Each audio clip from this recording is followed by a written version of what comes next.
करेंगे mobile communication, mobile generations के बारे में। ठीक है, जनरेशन्स क्या होती है, कौन सी जनरेशन थी, कब कौन सी जनरेशन आई थी, ये 1G 2G 3G में क्या फ़र्क है, और ये वाईफाई या ब्लूटूथ की टेक्नोलॉजी के बारे में भी पढ़ेंगे आज। ठीक है, सबसे पहले तो हमें ये जानना होगा कि ये जनरेशन्स क्या होती हैं। ठीक है, आप सबने देखा होगा 1G 2G 3G, ये जी क्या है इसमें, जी स्टैंड्स फॉर जनरेशन्स। ठीक है, जो नई नई एडवांस टेक्नोलॉजी आती रही धीरे धीरे मोबाइल में टेक्नोलॉजी में, उनको जनरेशन कहा जाता है। ठीक है, तो जो सबसे पहले जो जनरेशन आई थी उसका नाम था 1G। ठीक है, अब ये 1G जनरेशन 1980s में आई थी, 1980s में। ठीक है, तब ये नए नए फ़ोन आए थे। ठीक है, एनालॉग फ़ोन, नए नए फ़ोन्स आए थे। ठीक है, ये जो हमारे पुराने फ़ोन्स होते थे वायर वाले फ़ोन, ठीक है, तब की बात है ये।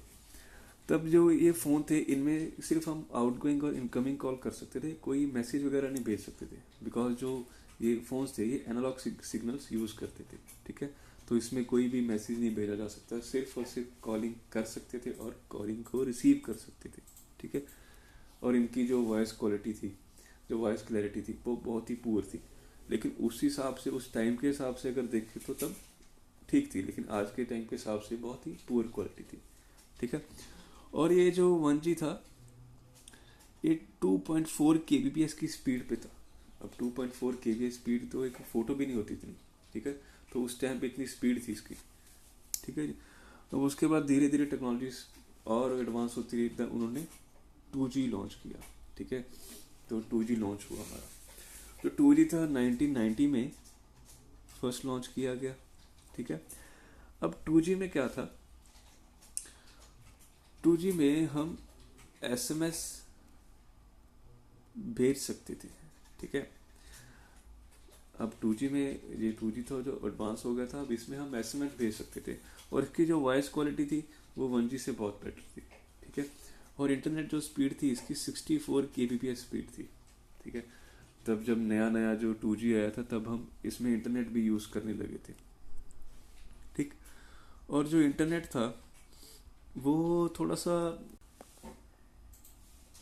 और जो इंटरनेट था वो उस टाइम पे बहुत ही एक्सपेंसिव हुआ करता था, कोई महीने का ही, जैसे आज तो हम कोई पैक डलवा देते हैं, जैसे कोई डाटा पैक होता है तो मंथली जो पैक डलता है, लेकिन तब जो इसका कोई पैक नहीं होता था तो मंथली रेंटल आता था। ठीक है, जो भी आपका इंटरनेट का पैकेज होगा चलता ही बहुत स्लो स्पीड में था, और जो इंटरनेट था वो भी बहुत एक्सपेंसिव था, और जो इंटरनेट था वो ज़्यादा सिक्योर नहीं था उस टाइम। जैसे आप इंटरनेट यूज़ कर रहे हो या अगर आप कोई वीडियो डाउनलोड कर रहे हो 2G की स्पीड पे, तो चलते चलते इंटरनेट 2-3 मिनट में बंद हो जाता था, बंद होकर आपको दोबारा रिकनेक्ट करना पड़ता था, और जब रिकनेक्ट आप करते तो इस इंटरनेट को आप कोई भी डाउनलोडिंग को रिज्यूम नहीं कर सकते थे, तो वो दोबारा स्टार्ट होती थी। ठीक है, तो बहुत ही सिर दर्द थी उस टाइम के समय पे, क्योंकि इंटरनेट नया था लेकिन फिर भी लोग चलाते थे।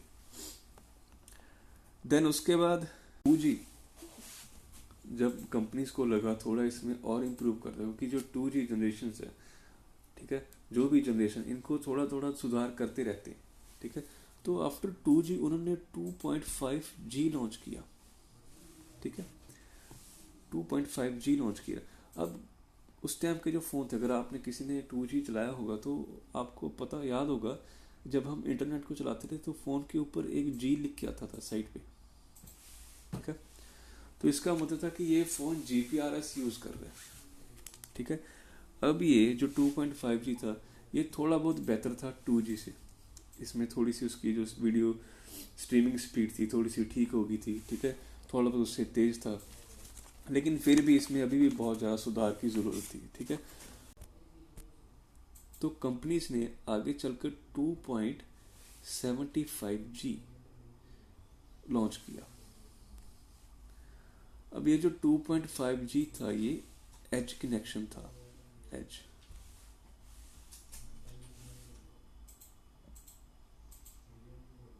और ये जो 2.5G था ये एक एज कनेक्शन था। जिन्होंने 2G सिम चलाई है उनको ये भी याद होगा कि जब इंटरनेट चलाते थे तो ऊपर विंडो पे ई लिख कर आता था, है ना। तो ये एज कनेक्शन थे, ये थोड़े बहुत जो थे उससे 2.5G से बेटर थे। इनकी इंटरनेट स्पीड जो थी 128 kbps स्पीड थी, ठीक है। 2G से 2.5G से ये बहुत बेटर थे। इनकी जो वॉइस क्लैरिटी थी उससे अच्छी थी, ठीक है। लेकिन फिर भी इनमें थोड़ी सी सुधार की ज़रूरत थी, ठीक है। इंटरनेट स्लो होता था ज़्यादा, और जो मल्टीमीडिया स्पीड थी इसकी, डाउनलोडिंग स्पीड थी वो भी कम थी। चलते चलते कभी कभी रिज्यूम हो जाता था, कभी डाटा डिस्कनेक्ट हो जाता था, ठीक है। तो ये प्रॉब्लम इशू बहुत चली था। देन उसके बाद थर्ड जनरेशन लॉन्च हुई 2003 में, ठीक है। अब जो इंटरनेट था ये MB में आता था, पहले तो kbps में आता था ना, अब ये MB में लॉन्च हुआ था, ठीक है। जो इसकी स्पीड थी इंटरनेट की MB में आने लगी, ठीक है।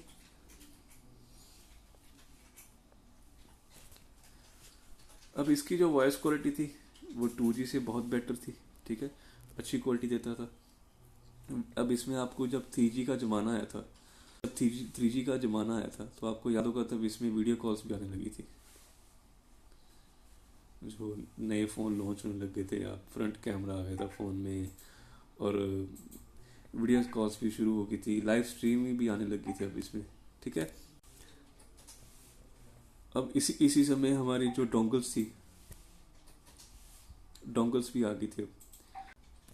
अब 3G के साथ साथ डोंगल्स भी आ गई थी, ठीक है। तभी जो 3G कनेक्शन है इसको, ठीक है, तभी इसको मोबाइल ब्रॉडबैंड कनेक्शन भी कहते हैं, ठीक है। अब यहाँ पे जो वीडियो कॉल्स थी ये भी थोड़ी अच्छी हो गई थी, जो इसकी लाइव स्ट्रीमिंग थी वो भी अच्छी हो गई थी, जो वॉइस क्लैरिटी थी वो भी अच्छी हो गई थी 2G से, ठीक है। इसमें भी जैसे 2G में अब 2.5G 2.75G आगे कंपनीज लॉन्च करती रही, ठीक है, जो उसका सुधार करती रही, वैसे ही 3G में भी चलता रहा ऐसे, ठीक है। 3.5G 3.75G, ठीक है, इसमें भी चलता था, ठीक। ऑन 11 दिसंबर 2008, ठीक है,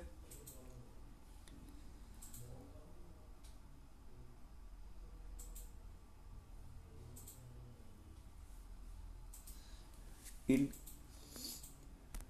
देन उसके बाद ऑन 11 दिसंबर 2008, ठीक है, 2008 में जो 3G है इंडिया में अवेलेबल हुआ, ठीक है। वैसे तो ये लॉन्च हो गया था 2003 में, लेकिन जो इंडिया में आया था वो 2008 में आया था, ठीक है। हमारे पास थोड़ा लेट आता है।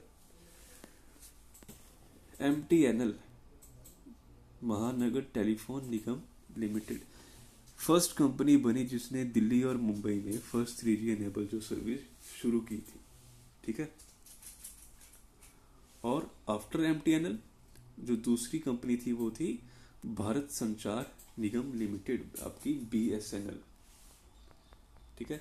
ये दो कंपनीज थी जिसने इंडिया में 3G एनेबल डिवाइसेस और 3G एनेबल जो सिम्स थे वो शुरू किए, ठीक है। अब आती है 4G की, ठीक है। 2009 में जो 4G था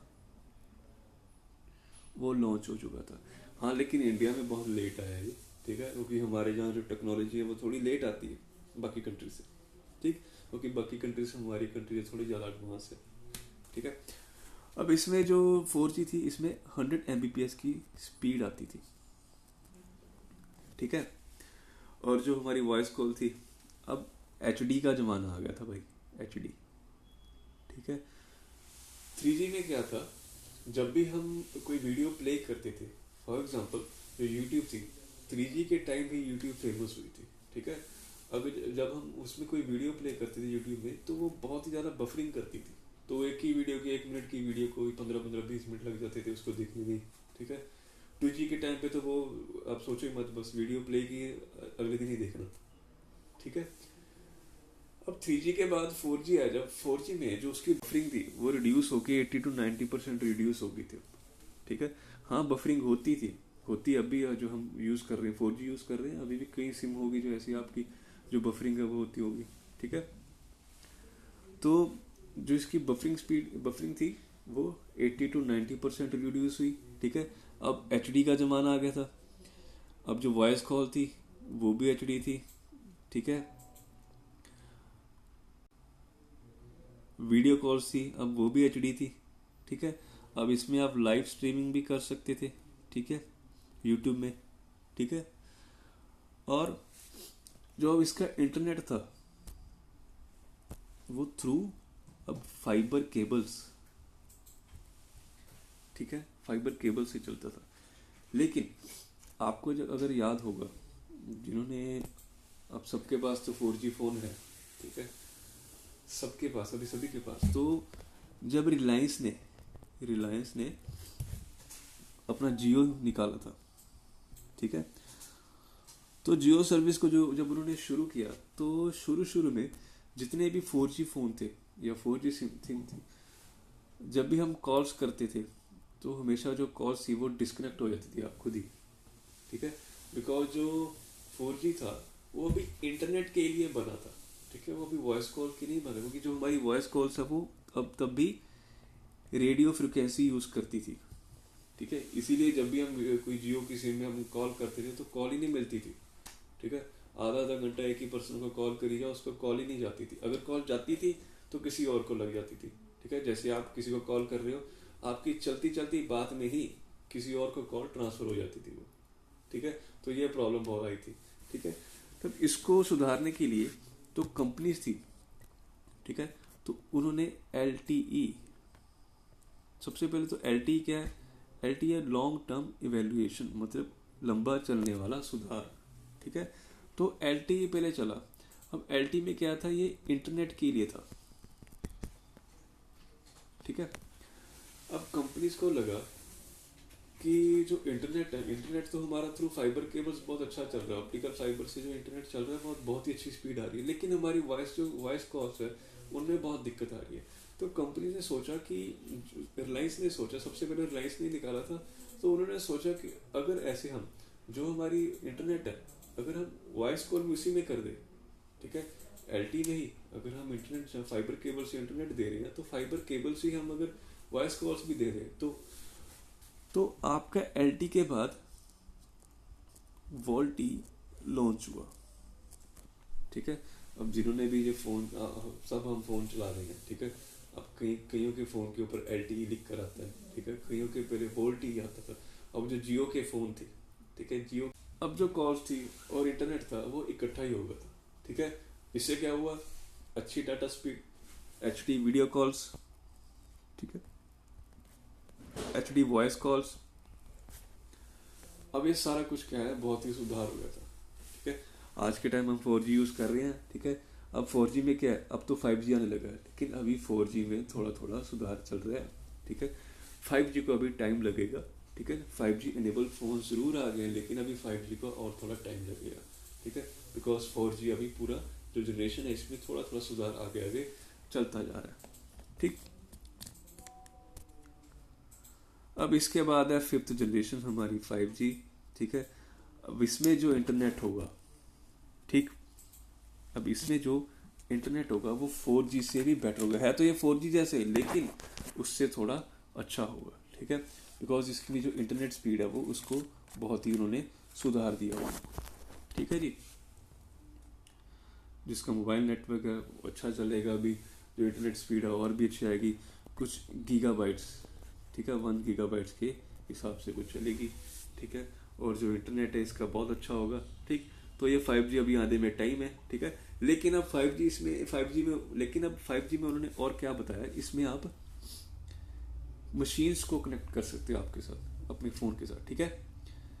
it was design to connect virtually everyone and everything together including machines, object and devices, ठीक है। मतलब ये कह रहे हैं कि आप अपने ही फोन से अपने घर की जो मशीन्स है, फॉर एग्जांपल आपका फ्रिज है या घर की लाइट्स है या इन्वर्टर है, ठीक है, या कोई भी ऑब्जेक्ट, आपकी मशीन लगा लो जो आपके घर में, आप आपके आपके फ़ोन से ही आप उसको चला सकते हो, ठीक है, आप फ़ोन से उसको कनेक्ट कर सकते हो, ठीक है। ऐसा नहीं कि 5G आ गया, फ़ोन आ गया, 5G सिम आ गई तो हमारी भाई हम बैठे बैठे फ़ोन से अपने घर की मशीन चला देंगे, बैठे बैठे गाड़ी चला देंगे, नहीं। वो 5G टेक्नोलॉजी आपकी गाड़ी में और आपके घर के मशीन्स में भी होनी चाहिए, तभी वो चलेगी, ठीक है। अब है कुछ कंट्रीज जिनके पास 7G और 8G भी अवेलेबल है, ठीक है। हमारे पास तो अभी 5G भी नहीं आया, ठीक है, बिकॉज जो बाकी कंट्रीज है थोड़ी एडवांस है, ठीक है। तो जो 5G और 7G, एक तो नॉर्वे है, साउथ कोरिया, स्वीडन,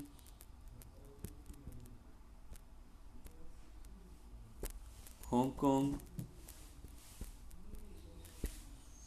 जापान, ये कुछ ऐसी कंट्रीज है जिनके पास 7G और 8G जनरेशन चल रही है, ठीक है। तो जो नॉर्वे की कंपनी है टेलनॉर, ठीक है, इन्होंने नॉर्वे में अपना ही एक पर्सनल जो इंटरनेट यूसेज है, अपना पर्सनल नेटवर्क वहाँ पे बनाया हुआ है, ठीक है।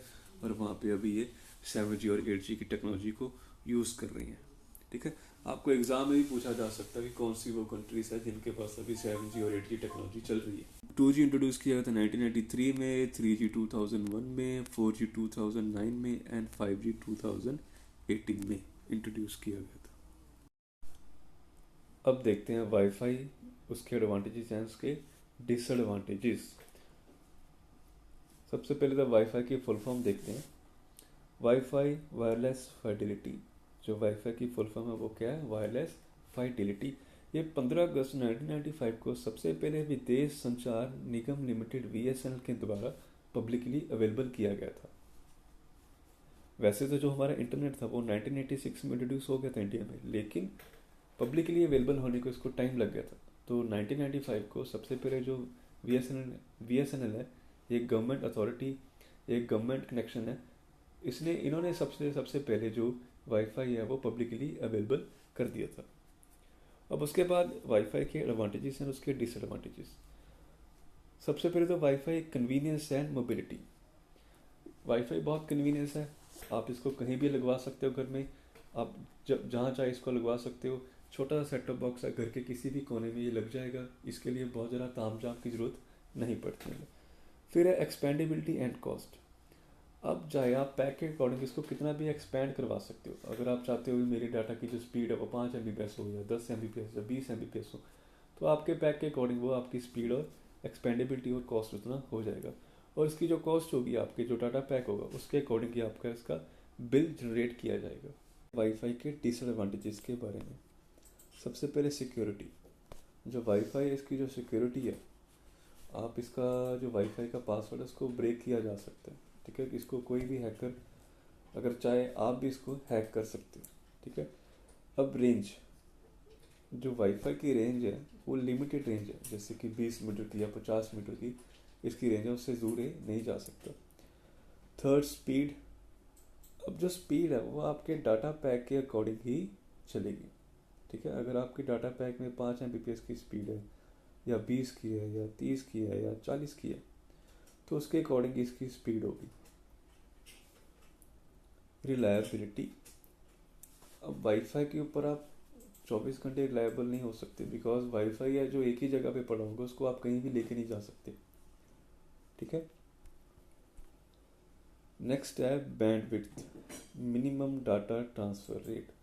अब इसका एक मिनिमम डाटा ट्रांसफ़र रेट है, अगर जो पैक के अकॉर्डिंग आपके वाईफाई के आपने जो पैक लगवाया है उसी के अकॉर्डिंग ये डाटा ट्रांसफ़र करेगा, जो मिनिमम इसका ट्रांसफ़र रेट होगा, उससे ज़्यादा ये डाटा ट्रांसफ़र नहीं कर पाएगा, ओके। ब्लूटूथ एक वायरलेस टेक्नोलॉजी है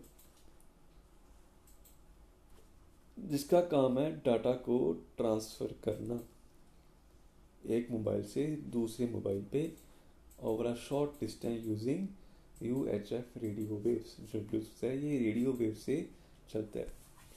अब ब्लूटूथ को बनाया इसीलिए गया था कि जो वायर वाली चीज़ें हैं, जैसे माउस है, कीबोर्ड है, हेडफोन्स है, ये इनको वायरलेस किया जा सके।